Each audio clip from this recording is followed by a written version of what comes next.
Assalamu alaikum students, myself Ulfar Gulzar. So today we are going to continue with the yesterday's topic, that is the this immunity and infectious disease. So as we have already discussed what is immunity, what is immune response, what is body's defense mechanism. So we will continue with the next session, that is infectious disease. What is the relation between immunity and infectious disease? An infectious disease is one that is caused by an organism and that can be transferred from one person to another. The transfer may be directly from person to person, or it may be carried out by a vector such as a blood sucking insect, for example mosquito. So infectious disease क्या हो, हम किस चीज़ को infectious बोलते हैं, non infectious किसको बोलते हैं? infectious मीनिंग जो एक पर्सन से एक ऑर्गेनिज्म से स्प्रेड या ट्रांसफर होती है, जिसको हम बोलते हैं person to person transmission.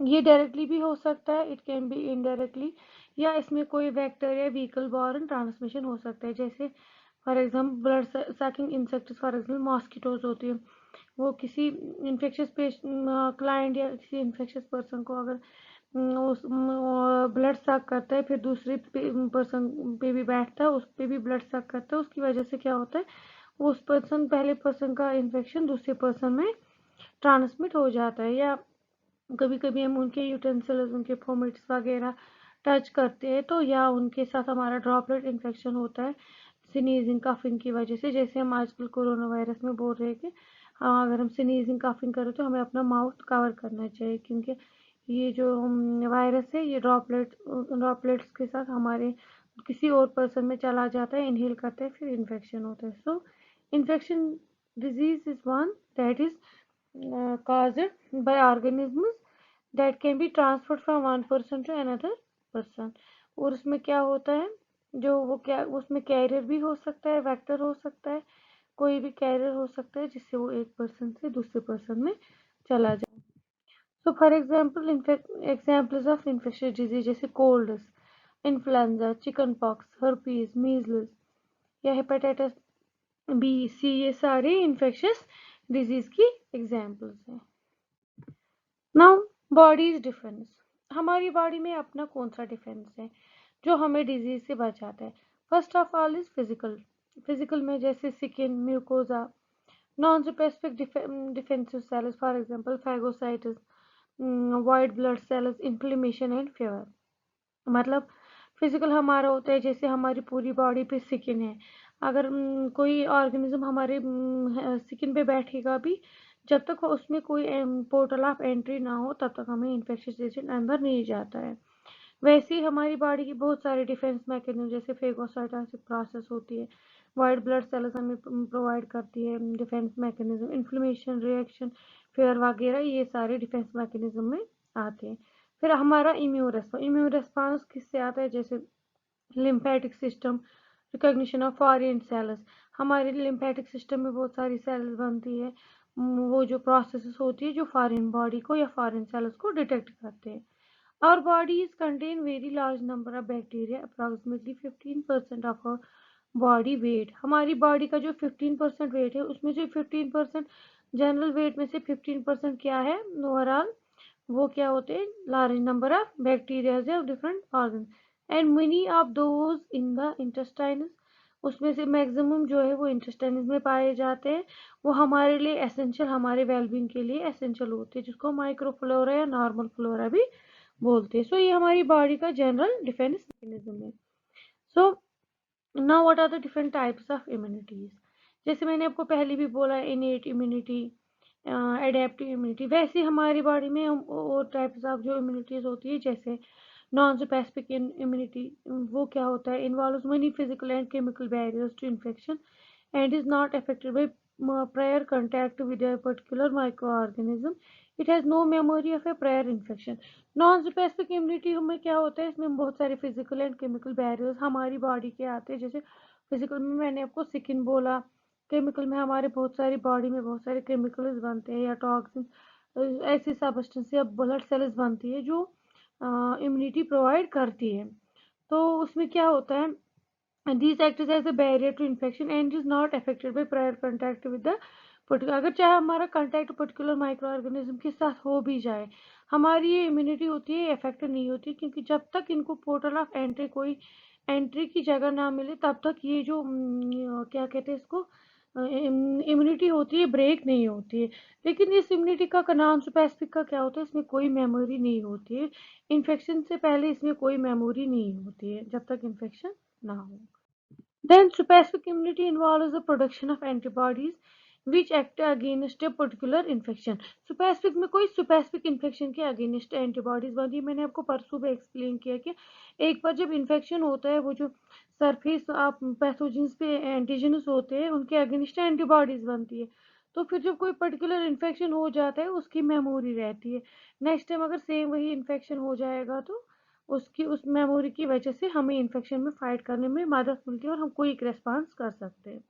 Specific immunity has a memory so that when another infection from the same organism occurs an increased response is obtained। ये मैंने आपको पहले एक्सप्लेन किया। So the immune response, the key to a healthy immune system is its remarkable ability to distinguish between the body's own cells and foreign cells, that is non-self। Immune response का तो हम तभी बोल सकते हैं अच्छा immune system है जब हमारी बॉडी के इम्यून सिस्टम को डिस्टिंग्विशिंग पावर या कंपैरिजन पावर बहुत अच्छा हो। मतलब हमारे इम्यून सिस्टम को समझ आना चाहिए कि फॉरेन सेल्स कौन है और अपनी सेल्स, क्योंकि अगर ये सब नहीं आएगा कभी कभी क्या होगा, बॉडी का जो ये इम्यून सिस्टम होता है वो अपनी इम्यून सिस्टम के अगेंस्ट फाइट करता है। मीन्स नॉर्मल सेल्स को किल कर, जैसे बहुत सारे ऑटो इम्यून डिजीज में होता है, इम्यूनो कम सप्रेशन हो जाते हैं। बहुत सारे पेशेंट्स ऐसे होते हैं जिनमें अपनी ही सेल्स बॉडी सेल्स अपनी ही बॉडी के नॉर्मल सेल्स के साथ फाइट करके उनको डिस्ट्रॉय करते हैं, जिससे जो पर्सन होता है, क्लाइंट होता है या पेशेंट होता है वो इम्यूनो कॉम्प्रोमाइज हो जाता है। तो बॉडी का इम्यून रेस्पॉन्स हम तभी बोल सकते हैं अच्छा है जब एक इम्यून रेस्पॉन्स में डिस्टिंग्विशिंग पावर हो कि फॉरेन सेल कौन है और सेल्फ सेल कौन है। The body's immune defense normally coexists peacefully with cells that carry distinctive self marker molecules। Body का जो इम्यून डिफेंस होता है नॉर्मली अगर हम देखेंगे वो पीसफुली कैरी करता है वो सारे डिस्टिंक्टिव सेल्फ मार्कर मॉलिक्यूल्स, उनके साथ पीसफुली रहता है। मीन्स उनके साथ वो फाइट नहीं करता है जो नॉर्मल सेल्स होते। But when immune defenders encounter cells or organisms carrying markers that say foreign, they quickly launch an attack। यहाँ पे सिंपल मैंने आपको पहले भी एक्सप्लेन किया कि हमारी बॉडी का जो इम्यून सिस्टम होता है वो उन सेल्स के साथ नॉर्मली रहते हैं जो सेल्स लेटर ऑन एक्टिवेट होके एंटीबॉडीज बनाती है, फाइट करती है इन्फेक्शन के साथ एनकाउंटर करती है, वो उनके साथ नॉर्मली। लेकिन जैसे कोई ऐसा एनकाउंटर हो जाता है सेल्स या ऑर्गेनिजम्स का जो कैरी करते हैं ऐसे मार्कर जिन पे हमें लगे कि फॉरेन है, हमारी बॉडी का इम्यून रेस्पॉन्स क्विकली लॉन्च करता है अगेंस्ट दो सेल्स जो फॉरेन होते हैं उनके अगेंस्ट अटैक करते हैं। तो ये एक्चुअली हमारी बॉडी का बहुत ही इंपॉर्टेंट सिस्टम है जो हमें quick response quick immunity provide करता है जिससे हम इन्फेक्शियस डिजीज के अगेंस्ट बच सकते हैं। अगर हमारी बॉडी में ये इम्यून रेस्पॉन्स इम्यून सिस्टम नहीं होगा तो हमें कोई भी इन्फेक्शन एंटर हो जाएगा, इन्फेक्शन काज करेगा, हमारी बॉडी रेस्पॉन्ड ही नहीं करेगी। जब तक वो मल्टीप्लाई भी हो जाएगा उसके सारे सिम्टम्स भी डेवलप हो जाएंगे, हमें पता ही नहीं चलेगा। तो ये हमारी बॉडी का इम्यून रेस्पॉन्स और इम्यून सिस्टम है जो अटैक करता है, फाइट करता है, जिसकी वजह से सिम्टम्स डेवलप होते हैं और हमें पता चल जाता है कि हमारी बॉडी में किसी इन्फेक्शन की एंट्री हुई। जैसे आपको मैं सिंपल एग्जांपल दूंगी, जैसे कोई इन्फेक्शन होता है, फीवर आ जाता है, जब किसी को फीवर होता है तो हम बोलते हैं इसको कोई इन्फेक्शन हो, इसको एंटीबायोटिक दे दो, या रूल जो काज होता है उसको रूल आउट करो कि फीवर क्यों हुआ, क्योंकि fever is a sign of infection. Anything that can trigger this immune response is called an antigen। So अब आपको यहाँ पे समझ आया होगा कोई भी ऐसी चीज जो हमारे इम्यून सिस्टम को ट्रिगर करता है, स्टिमुलेट करता है, हम उसको क्या बोलते हैं, एंटीजन। एंटीजन क्या होता है, मैंने आपको परसों की क्लास में बोला कि एंटीजन वो मॉलिक्यूल होता है जो पैथोजन को सराउंड करता है, उसके सरफेस पे होता है एंटीजन, उसके सरफेस पे उसी के अगेंस्ट एंटीबॉडीज बनती है। An antigen can be a microbe such as virus or even a part of A microbe. ये माइक्रोब भी हो सकता है, कोई भी माइक्रोब हो सकता है, जैसे वायरस, बैक्टीरिया, या माइक्रोब का छोटा से छोटा पार्ट भी हो सकता है। Tissues are cells from another person except an identical twins, also carry non-self markers and act as antigens.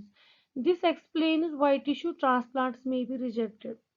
ये बहुत ज़्यादा इम्पॉर्टेंट है यहाँ पे समझना कि हर किसी के टिश्यूज और सेल्स फ्रॉम अनदर पर्सन, अगर वो किसी और में जाएंगे, उनमें नॉन सेल्फ मार्कर्स होते हैं, वो एक्ट करते हैं एंटीजन्स। यहाँ पे मैं आपको एक्सप्लेन सिंपली करूँगी कि अगर हम किसी इंसान का सेल या टिश्यू किसी और इंसान में ट्रांसफ़र करेंगे, तो वो उस इंसान के लिए जिसमें हम ट्रांसफ़र करते हैं, उनके लिए हमारे वो टिश्यूज और सेल्स एंटीजन्स बन जाते हैं, मीन्स फॉरेन बॉडीज बन जाते हैं।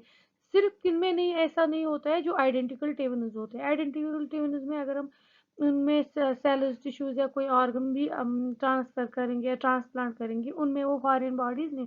बाकी देखा गया है हर किसी पर्सन में, चाहे वो कोई भी हो, टिश्यू या ऑर्गन या कोई भी सेल अगर हम ट्रांसफर करेंगे, वो हम उसके लिए एंटीजन बन जाता है, मतलब फॉरेन बॉडी बन जाती है। यही वजह होता है कि वो उसके अगेंस्ट एंटीबॉडीज बनाते हैं और उन सेल्स और टिश्यूज को रिजेक्ट करते हैं।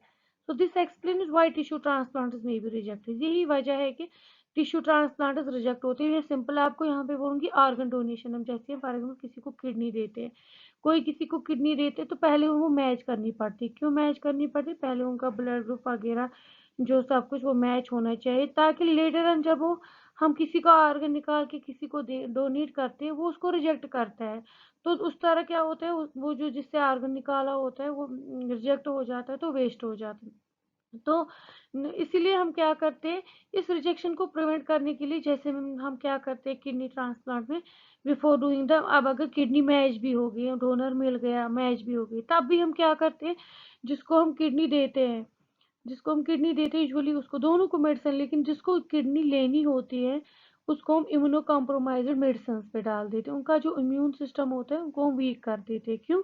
ताकि जब बाद में हम उनको किडनी ट्रांसफ़र करें, किडनी ट्रांसप्लांट करें, उनकी बॉडी का जो डिफेंस मैकेनिज्म वो फॉरेन बॉडी समझ के किडनी के टिश्यूज या सेल्स को डिस्ट्रॉय ना करे।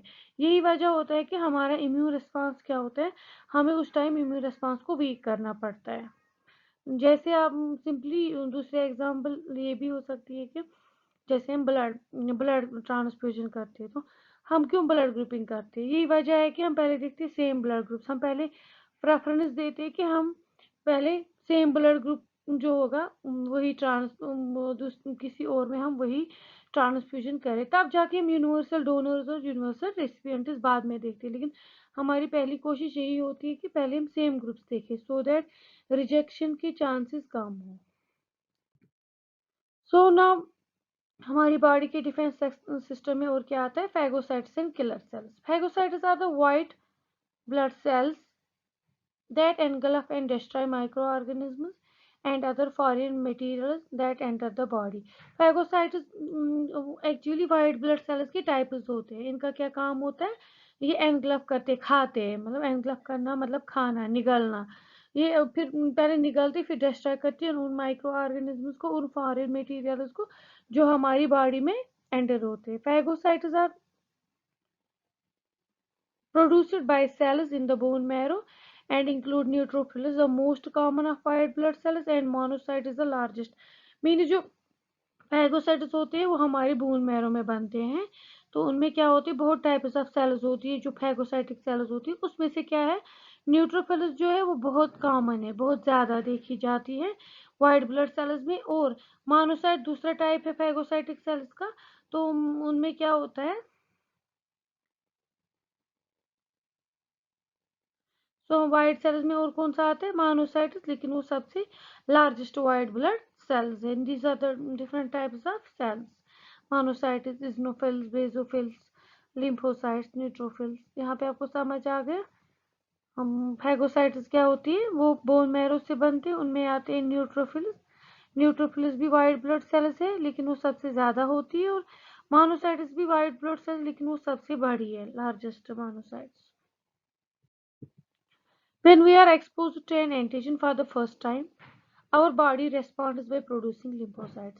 So जब भी हमारी बॉडी एक्सपोज हो जाती है, हमारा बॉडी में एक्सपोजर हो जाता है एंटीजन मतलब पैथोजन के साथ, पहली बार जो हमारी बॉडी होती है वो किस तरह रेस्पॉन्ड करती है, वो लिम्फोसाइट्स बनाती है।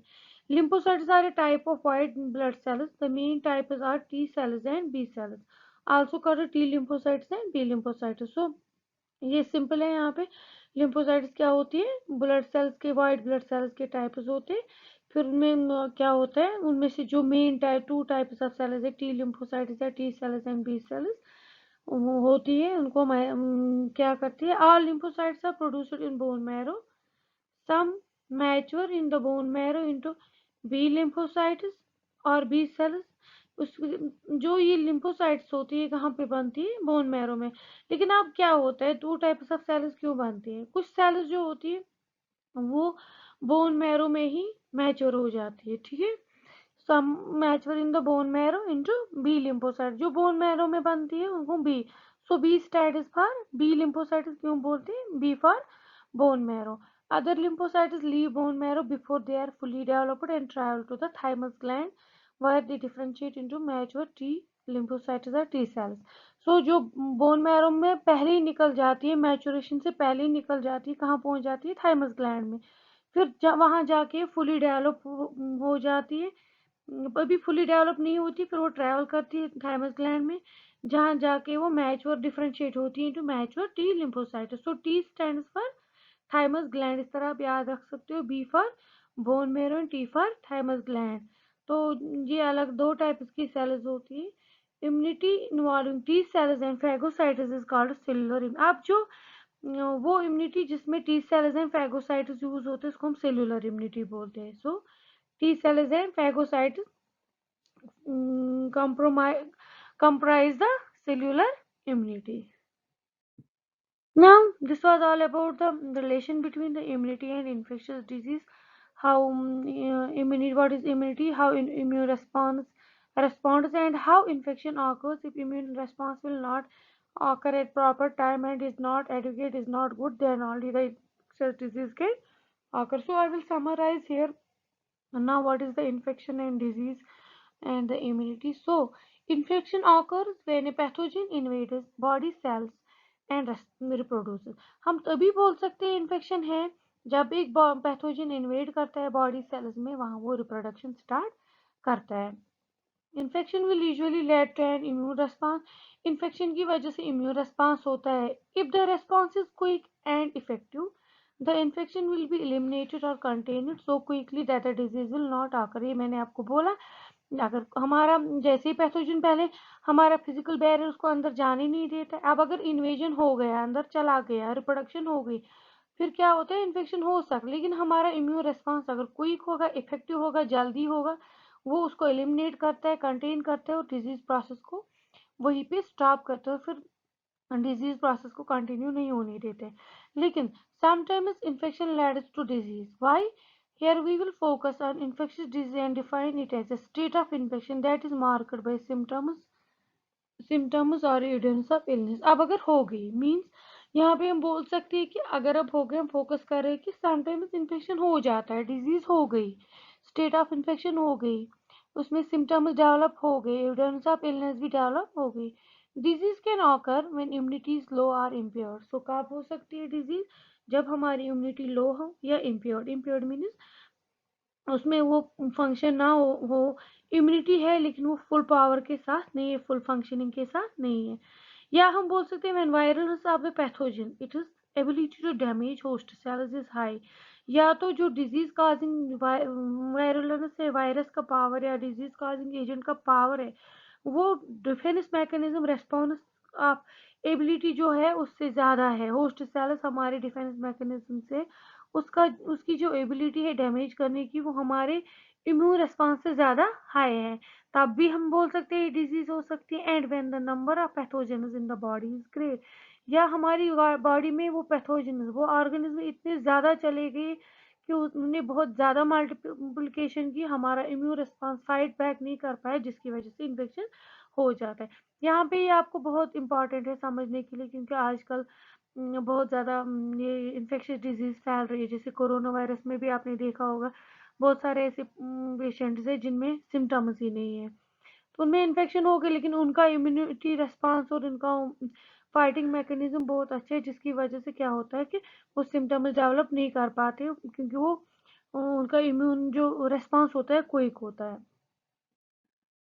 Depending on the infectious disease, symptoms can vary greatly. So, depending on the case, किस टाइप की infectious disease है, कितना वायलेंस पावर है, क्या कहते हैं इसको, कितना उसकी एबिलिटी है, कितनी इम्यूनिटी है, अकॉर्डिंगली सिम्टम्स वेरी होते हैं।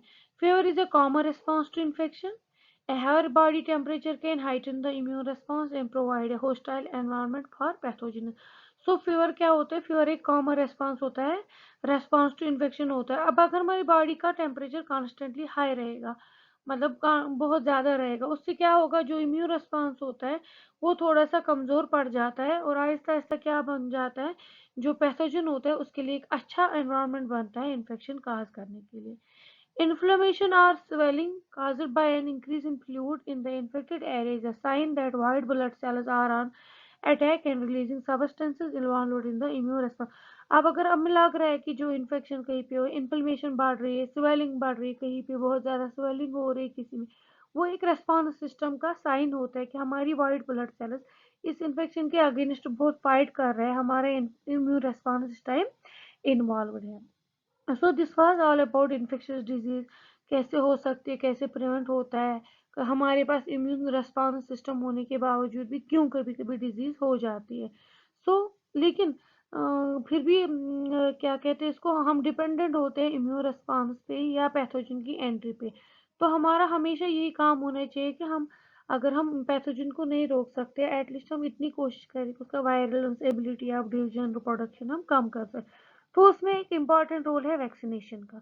Vaccination works to stimulate a specific immune response that will create memory T and B cells specific to a certain pathogen. These memory cells persist in the body and can lead to a quick and effective response should the body encounter the pathogen again. So vaccination क्यों important role करती है? जैसे मैंने आपको बोला कि specific immunity में क्या होता है, हमारी बॉडी में एंटीबॉडीज किसी भी इंफेक्शन के अगेंस्ट बन जाती है, फिर वो मेमोरी सेल्स में कन्वर्ट हो जाती है। वैसे ही वैक्सीनेशन की वजह से क्या होता है, वो स्पेसिफिक इम्यून रिस्पॉन्स क्रिएट करती है, उनकी वजह से memory B and T cells बनती है। फिर सर्टन टाइप है जो सेल्स होती है उनमें परसिस्ट रहता है बॉडी में एक quick and effective response whenever there will be an attack of infection और पैथोजन अगेन सेम। तो बॉडी में ऑलरेडी उस डिजीज के अगेंस्ट एंटीबॉडीज बनी होती है, तो जो रेस्पॉन्स होता है वो क्विक होता है, और जो इन्फेक्शियस एजेंट्स हो उनको जल्दी उनके साथ हम फाइट कर सकते हैं, हमारा इम्यून रिस्पॉन्स फाइट करता है और डिजीज को काज नहीं होने देता। अब अगर डिजीज काज हो भी जाती है, बहुत कम सिम्टम्स होते हैं। So by this I hope you have understood what is the immunity, and what are the different